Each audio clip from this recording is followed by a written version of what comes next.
இப்போது மேஷம் முதல் மீனம் வரை ஒரு ராசியாக ராகு மற்றும் கேதுவின் பெயர்ச்சி என்னென்ன பலன்களை கொடுக்கும் அப்படின்றத பார்க்கலாம். கடகம், புனர்பூசம், பூசம், ஆயில்யம், இந்த 3 நட்சத்திரம் 9 பாதங்களை கொண்ட ராசி. ராசியின் அதிபதினு சொல்லக்கூடியவரே சந்திர பகவான், அதிவேகமாக செல்லக்கூடிய கிரகம். இந்த கடக ராசிக்கு பார்த்தலையானால் இவ்வளவு நாளாக 9ஆம் இடத்துல இருந்த ராகு 8ஆம் இடத்துக்கும், 3ஆம் இடத்துல இருந்த கேது 2ஆம் இடத்துக்கும் வரார். 8ஆம் இடத்துல ஏற்கனவே சனி பகவான் வீட்டில் இருக்கிறார். அதாவது அஷ்டமத்து சனி நடக்கிறது. சனியோடு சேர்ந்த ராகு வேற 8ஆம் இடத்துல. செய்யக்கூடிய வேலைகளில் சிறு சிறு பிரச்சனைகள் வரும். பண வரவிற்கு சற்று பின்னடைவு இருக்கக்கூடிய காலகட்டமாக அமையும். ஏன்னா 2ஆம் இடம்னு சொல்லக்கூடிய தனம், வாக்கு, குடும்ப ஸ்தானத்தில் கேதுவும் அந்த பார்வை அந்த ஸ்தானத்தை பார்க்கக்கூடியவர் சனியாக இருக்கிறதுனாலும் கடகராசிக்காரர்களுக்கு பண வரத்து கொஞ்சம் கம்மியாகவே இருக்கும். பேச்சில் ரொம்ப கட்டுப்பாடோடு இருக்கிறது நல்லது. 2ஆம் இடத்துல கேது பகவான் வர்றதுனால நீங்கள் பேசக்கூடியது எல்லாமே தவறுதலாக புரிந்து கொள்ளக்கூடிய வாய்ப்புகள் நிச்சயமாக உண்டு. 8ஆம் இடத்தில் இருக்கக்கூடிய ராகு மறைந்த ராகு, அதனால் இருக்கிற இடத்த விட்டு வெளியில் இடத்துக்கு மாற்றக்கூடிய வாய்ப்புகள் உண்டு. அதை தவிர பார்த்தோம்னா வெளிநாடு, வெளியூர், வெளிமாநிலம் செல்லக்கூடிய பாக்கியம் நிச்சயமாக இந்த கடகராசிக்காரர்களுக்கு அமையும். இதை தவிர பார்த்தேன்னா இந்த 8ஆம் இடம் அப்படின்னு சொல்லக்கூடியது மறைந்த இடத்திலிருந்து வரக்கூடிய செல்வங்களை குறிக்கும். அதுவும் ராகு இருக்கிறதுனால எதிர்பாராத இடத்திலிருந்து திடீர் பொருள் வரவு வரக்கூடிய வாய்ப்புகள் நிச்சயமாக உண்டு. அந்த திடீர் பொருள் வரவு அப்படின்னு சொல்லக்கூடியது இன்சூரன்ஸு, இல்லைன்னா ஷேர் மார்க்கெட்டு, இல்லைன்னா அதாவது ரெண்டல் வேல்யூஸ், இதெல்லாம் பார்த்தீங்கன்னா நீங்கள் எதிர்பார்த்துருக்கவே மாட்டீங்க. அந்த அளவுக்கு ஏற்றத்தை கொடுக்கக்கூடிய வாய்ப்பு. இண்டஸ்ட்ரி மேனேஜ்மெண்ட்டில் உங்களால் முடிஞ்ச அளவுக்கு உங்களுடைய சக ஊழியர்கள் மூலியமாக, சக ஊழியர்கள்னால் உங்களுக்கு கீழ்ப்படிந்தவர் மூலியமாக நல்ல ஒரு ஏற்றம் கிடைக்கக்கூடிய காலகட்டமாக இருக்குது. இந்த ராகுவினுடைய பார்வை உங்களுடைய ராசிக்கு 10ஆம் இடத்தையும் உங்களுடைய ராசிக்கு 6ஆம் இடத்தையும் பார்க்குது. இந்த மாதிரி காலகட்டத்தில் பார்த்தலையானால் வேலை செய்யக்கூடியவர்கள், அதாவது கம்பெனியிலையோ எதையோ ஒரு வேலை செய்யக்கூடியவங்களுக்கு வெளிநாடு, வெளியூர், வெளிமாநிலம் சென்று வரக்கூடிய வாய்ப்புகள் நிச்சயமாக உண்டு.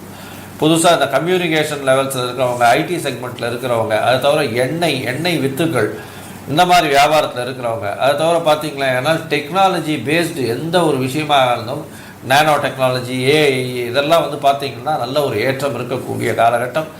இதற்காக வெளிநாடு, வெளியூர் போகக்கூடிய வாய்ப்புகள் நிச்சயமாக வரும். இந்த வருஷம் பார்த்தீங்கன்னா அதாவது இந்த ராகு கேது பயிற்சியின் மூலியமாக கேது 2ஆம் இடத்துல இருக்கிறதும், உங்களுடைய ராசிக்கு 12ஆம் இடத்தை பார்க்கறதும், உங்களுடைய ராசிக்கு 4ஆம் இடத்தையும் இவர் பார்க்குறார். இதன் மூலியமாக பார்த்தீங்கன்னா உங்கள் சுகங்கள் நிச்சயமாக கெடும்.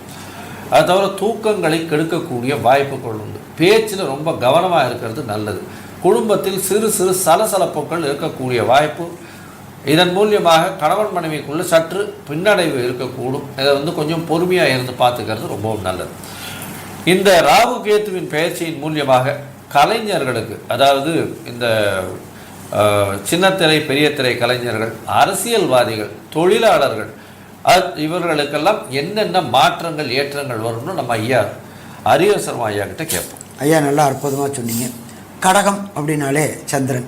இப்போ 2ஆம் இடமான வாக்கு, தனம், குடும்பஸ்தானத்தில் கேது பகவான் இருக்கார். இதை தவிர ஏற்கனவே கடந்த டிசம்பர் மாதத்துலேருந்து அஷ்டமத்து சனியில் அவதிப்பட்டுக்கிட்டு வந்துட்டுருக்குறாங்க கடகராசிக்காரங்க. அவதிப்பட்டிருந்தவங்களுக்கு மேலும் அவதியாக ராகு பகவானும் சேர்றாரு. அவரும் சனியோடைய வேலையை கூட்டக்கூடியது. எப்பொழுதுமே சனி பகவான் ராசிக்கு சனி பகவானுடைய இதுக்கு சந்திரனும் சனியும் பகை பெற்ற கிரகங்கள். மேலும் பிரச்சனைகள் வளரக்கூடிய வாய்ப்புகள் கடகராசியை சேர்ந்தவங்களுக்கு உண்டு. 2ஆம் இடமான வாக்கு, தனம், குடும்பஸ்தானத்தில் கேதுவும், சப்தமஸ்தானத்தில் சனி பகவான் அஷ்டமஸ்தானத்தில் இருக்கிறதுனாலையும் கணவன் மனைவி ஒற்றுமை குலையக்கூடிய வாய்ப்புகள் உண்டு. சின்னத்திரை, பெரிய திரை கலைஞர்களுக்கு கடந்த காலகட்டங்களில் ஏற்பட்ட வாய்ப்புகள் குறையக்கூடிய தன்மை உண்டு. ஏன் அப்படின்னாக்க 8ஆம் இடத்துல அஷ்டமத்து சனி, அஷ்டமத்து ராகு, பெரிய வேலை கிடைக்குது, பெரிய வாய்ப்பு கிடைக்குது அப்படின்னு சொல்லிவிட்டு கடைசி நேரத்தில் ஒன்றும் இல்லாமல் போகக்கூடிய வாய்ப்புகளை உண்டு பண்ணுவார். அடுத்தது பார்த்தோம் அப்படின்னு சொன்னாக்க பார்ட்னர்ஷிப் தொழில் செய்யக்கூடியவங்களுக்கு எப்பொழுதுமே சந்திரனுடைய ராசிக்கு சனி பகை. பார்ட்னர் கடந்த காலகட்டங்களில் செஞ்சுக்கிட்டு இருந்தவங்க அதை மட்டும் தொடருங்க. இப்போ இந்த ராகு கேது பயிற்சிக்கு அப்புறம் பார்ட்னர்ஷிப் தொழிலில் சேர்ந்து செய்கிறது அவ்வளோ ஆரோக்கியமாக இருக்குமா? அவ்வளோ ஆரோக்கியமாக இருக்காது. ஏன்னு கேட்டிங்கன்னா உங்களுடைய பார்ட்னர்னால நீங்கள் ஏமாற்றப்படக்கூடிய தன்மைகள் உண்டு. 7ஆம் இடத்துல சனி பகவான் உங்களை அடிக்கடி பதட்டமான நிலையிலையும் பயங்கலந்த நிலையிலையும் கொண்டு வச்சுக்கிட்டே இருப்பார். மன குழப்பமான நிலையில் வச்சுக்கிட்டு இருப்பார். அவர் அடுத்தது என்ன செய்ய போகிறாரு, அவருடைய காரியம் ஆகணும்னா எவ்வளோ வேணாலும் கீழ்த்தரமான காரியங்களில் இறங்கக்கூடிய வாய்ப்புகள் உண்டு. அதனால் சுயதொழில் செய்கிறவங்களுக்கும் சரி பார்ட்னர்ஷிப் செய்கிறவங்களுக்கும் எச்சரிக்கையாக இருக்கிறது மிக மிக சிறப்பாக இருக்கும். உடல் ஆரோக்கியம் அப்படின்ற பொறுத்தளவுக்கு கடகராசிக்காரங்களை பொறுத்தளவுக்கு கொஞ்சம் உடல் ஆரோக்கியத்தில் ப்ராப்ளம் உண்டு. ஏன்னாக்க ஏற்கனவே அஷ்டமத்தில் சனி நடக்குது. எலும்பு மஜ்ஜை கால் முட்டிக்கால் இந்த இடத்துல உபாதைகள் வரக்கூடிய வாய்ப்புகளும் உண்டு. யூக வணிகங்கள் என்று ட்ரேடிங் செய்யக்கூடியவங்களுக்கு ராகு 8ல் இருக்கிறதுனால அந்நிய நாட்டில் ட்ரேடிங் பண்ணக்கூடியவங்களுக்கு பொருளாதாரத்தில் ஏற்றமான நிலை கிடக்கக்கூடிய வாய்ப்புகள் உண்டு. மொத்தத்தில் பார்த்தோம் அப்படின்னாக்க கடகராசி அன்பர்களுக்கு இந்த ராகு கேது பெயர்ச்சி பெரிய அளவுக்கு ஏற்றமும் கொடுக்காது, பெரிய அளவுக்கு இரக்கமும் கொடுக்காது. இருந்தாலும் ஒரு சில பேருக்கு தசாநாதன் புத்திநாதன் அந்தரநாதன் சூட்சமநாதன் சரியில்லை அப்படின்னா கிடைக்கக்கூடிய 50% பலனும் கிடைக்காம போயிடும். அப்படின்னாக்க எந்த கோயிலில் போயிட்டு எந்த கிரகத்தை எந்த சுவாமியை சரணாகதி அடையணும் அப்படின்றத பற்றி ஐயா டாக்டர் சக்தி சோமையா அவங்க விரிவாகவும் விளக்கமாகவும் சொல்லுவாங்க. ரொம்ப அற்புதமாக சொன்னீங்க ஐயா. இதில் உங்களுடைய ராசிக்கு 8ஆம் இடத்துல ராகுவும் சனியும் சேர்ந்துருக்கிறாங்க. சனி இருக்கிற ஒரே தொல்லை தான் ஐயா சொன்னது மாதிரியா. இப்போ ராகுவும் சேர்ந்தது அதிகமான தொல்லையை கொடுக்கறது. 2ஆம் இடத்துல கேது இருக்காங்க. இந்த மாதிரியான மனநிலையில் நீங்கள் அவசியமாக போய் வணங்க வேண்டிய இடம் அப்படின்னு சொல்கிறது ராமேஸ்வரத்துக்கு பக்கத்தில் கடலுக்குள்ளற நவபாஷானம்னு சொல்லக்கூடிய நவகிரகங்கள் இருக்கக்கூடிய தேவிப்பட்டணம்னு ஒரு ஊர் இருக்குது. அந்த ஊரில் போய் நீங்கள் போய் வழிபட்டுட்டு வந்தீங்கன்னா இந்த குடும்பத்தால் உள்ள பிரச்சனைகள், தொழில் பார்ட்னர்களால் உள்ள பிரச்சனை, படிப்பினால் இருக்கக்கூடிய பிரச்சனைகள் எல்லாமே நீங்கக்கூடிய வாய்ப்புகள் உண்டு. அது கடலுக்குள்ளற இருக்குது. அந்த நவகிரகத்தை போய் வழிபட்டுட்டு வரணும். அது வழிபட்டுட்டு வாங்க. அதேமாரி இந்த பல கலர்கள் கலந்த துணி வஸ்திரங்களை தானமாக கொடுங்க. படிக்கக்கூடிய மாணவர்களுக்கு இப்போ புஸ்தகங்கள் வாங்கி கொடுங்க, நோட்டு வாங்கி கொடுங்க. இதெல்லாம் பண்ணிங்கன்னா இந்த 8ஆம் இடத்துல இருக்கக்கூடிய ராகுவும் 2ஆம் இடத்துல இருக்கிற கேதுவினால் வரக்கூடியதெல்லாம் விலகி உங்களுக்கு நன்மைகள் பயக்கக்கூடிய வாய்ப்புகளை தரக்கூடிய வாய்ப்புகள் உண்டு. அதனால் அதை போய் பண்ணிட்டு வாங்க. கண்டிப்பாக இந்த காலகட்டமும் நன்மையாக மாறும் அப்படின்னு சொல்லலாம். மேலும் உள்ள விவரங்களை நம்முடைய ஆஸ்ட்ரோ கேஎஸ் ஐயங்கார் அவங்க சொல்லுவாங்க. ஐயா அற்புதமாக சொன்னீங்க. அதாவது இந்த கடக ராசியை பொறுத்தவரை 8ஆம் இடத்தில் ராகுவும் 2ஆம் இடத்தில் கேதுவும் வராங்க. முதல்ல ராகுவினுடைய மாற்றங்கள் என்னென்ன அப்படின்றத பார்ப்போம். 8ஆம் இடத்தில் வரக்கூடிய ராகு வெளிநாடு வெளியூர் வெளிமாநிலம் சென்று வரக்கூடிய வாய்ப்பை ஏற்படுத்துவார். வேலை நிமித்தமாக வெளிநாடு போகக்கூடிய பாக்கியம் நிச்சயமாக உண்டு. மறைந்த இடத்திலிருந்து திடீர் பொருள் செல்வம் வரக்கூடிய வாய்ப்புகள் உண்டு. அதாவது இன்சூரன்ஸு, ரேஸு, லாட்ரி இந்த மாதிரியான விஷயங்களில் திடீர் பணம் வரக்கூடிய வாய்ப்புகள் நிச்சயமாக உண்டு. உங்களுடைய ராசிக்கு பார்த்தீங்கன்னா 10ஆம் இடத்தையும் தொழில் ஸ்தானத்தையும் ராகு பார்க்கறது அப்படின்றதுனால கண்டிப்பாக தொழிலில் ஒரு பெரிய மாற்றம், இன்வெஸ்ட்மெண்ட், வெளிநாட்டிலிருந்து வரக்கூடிய இன்வெஸ்ட்மெண்ட் அதிகமாக இருக்கக்கூடிய மூலதனம் வரக்கூடிய வாய்ப்புகள் நிச்சயமாக உண்டு. வேற்று மதத்தினர் வேற்று ஜாதியினர் மூலியமாக உங்களுக்கு நல்ல ஒரு ஏற்றம் கிடைக்கக்கூடிய காலகட்டமாக அமைய போகிறது.